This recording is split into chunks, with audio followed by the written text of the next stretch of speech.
Anytime that we ask Josh or Flo or Austin Clark or Robbie about sacks, they always say, we're here to impact the quarterback, to put pressure on the quarterback. Is merely being top 15 in the league in pressures as you are, does that make you happy, or do you feel, I don't want to say emptiness, do you feel like I didn't accomplish as much as I want to if I don't bring the quarterback down? Yeah, as a pass rusher, you want those sacks. But when I go into the game, whichever way I can affect the quarterback, even though he's getting rid of the ball fast, if I can affect him with the pressures, with the hits, then I'm doing my job. That's how I see it. So. And now we learned recently that Terod Taylor will actually start this game. He's ready to go. So how does that change things for the pass rush? Taylor, I've played him before. He's a real mobile quarterback. We got to account for his running abilities. Also, he can beat you with the pass too. We just got to do a good job containing him and just affecting him as a rusher. So. I played with. I played with him and I played against him. Yeah. I played with him and I played against him. Yeah. How you leave that part out? Yeah. I mean, just the type of guy he is a good quarterback. He's a good leader for them. Obviously, I'm sure they're glad to have him back. It's gonna be a dogfight. We both win teams, and we just ready to go. So. I know you wouldn't reveal anything, but were you able to pick up on some tendencies from being a teammate of his, seeing more reps like that? No, why would I talk about that? but no, it's a different offense. He's going with, so you never know. Do you have reason or reasons to believe that the second half of the season and future Dolphins teams, maybe you're here, maybe you're not, I hope you are. Yeah. What are the reasons that you think things will get better? Things will get better because if you really watch the game, like my teammate E-Rob said, we're getting better and better, and we always end there. It's just one or two things that we're giving up or misaligned that's getting us beat. But we just got to tighten that up, and like I said, still 9 games left. We still got a chance. We're still in this, so we just got to do a good job finishing games better, I would say. How do you compare your performance last year to this year?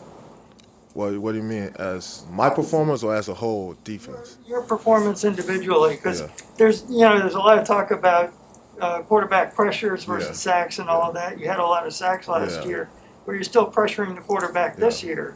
So how do you compare the two? I mean, I'm definitely getting more attention this year, and but like I said, when I go into a game, if there way I can affect the quarterback, that might not bring him down. Batted balls is huge too.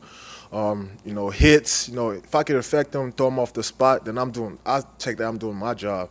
Helping this team give us a chance to win games. So I know last year, I had the numbers last year, but this year I'm having the numbers too. I'm just not getting sacks, which is okay as long as I'm doing my job, helping the team win. So.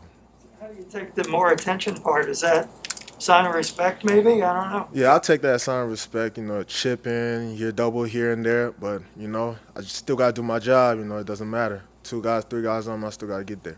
What's it like when you have 2 or 3 guys and you're one guy going against all of that? Somebody else gotta win, so somebody else gotta go affect the quarterback. I always thought quarterback hits was a weird stat, right? Because you're not supposed to hit the quarterback after he throws the ball. Yeah. So, and I'm embarrassed that I don't know this, but how do you get a hit? Right after he threw it, smack him. Yeah, so like a second right after smack him. So Emmanuel, you had a play against Buffalo where Allen was trying to get rid of the ball and he wound up hitting you right in the stomach.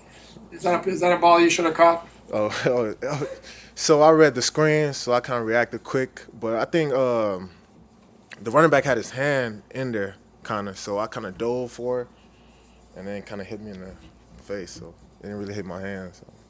Jalen told us not long ago that you were a guy that he goes to. Yeah.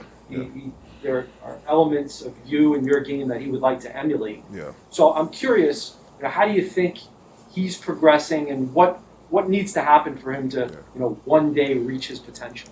Oh, I'll say Jalen, he's progressing good. He's getting better and better. Sometimes he might think a little too much, but that's rookie things. But I'll say he's getting better. His game is improving. We see it on tape every week. If you watch tape, you see it too. He's improving every week for us, and we're glad with his progress. Pass rushers, because you're a little bit different breed. Yeah. if you're standing up as opposed to hand to the ground, Yeah. can you get the same get off? Not just you in particular, but just a pass rusher. I think we're all different. Some pass rushers are better 2-point stands get off, and some pass rushers are hand in the dirt get off better. So, me personally, I'd rather have my hand on the dirt, but I could get off too with 2-point stands. When you have your hand in the dirt, what advantages does it give you in terms of the get off? I'm lower to the ground, so I don't have to start high and get lower. Yeah, I'm already low to the ground. So you can, I guess, work angle. I'm not angles, but leverage. Yeah, better leverage too. Yeah, exactly. Also, I want to ask you. Sorry for all the technical stuff, but with you, I don't remember you switching sides as much as you're doing. Is that wrong, or are you doing that more this year? I mean, I'm kind of like just moving around the defense because that's what the defense calls me to do. So that's pretty much my job to do that, to just move around, just pick a spot, either inside, outside, so I can play all over the D line. So I play some right side too and left side last year too. Last year compared to this year, how often this year would you say you're only having to get by one person who's trying to block you? You're not being chipped. There are not two guys trying to block you. Yeah. Is it maybe a third of the time you might get only one person you have to try to get by on a quarterback rush? Less than that? Yeah, you just gotta rush every time like you're gonna be free. That's how I rush. But sometimes I don't know when the chip is coming. Sometimes I feel it coming and then I react a certain way to it. But it doesn't matter. One guy on me, two guys on me. I still gotta do my job and get back there as fast as I can. But there has been a clear difference to you in terms of blocking attention Yes. you're getting. Yes, definitely. Yes.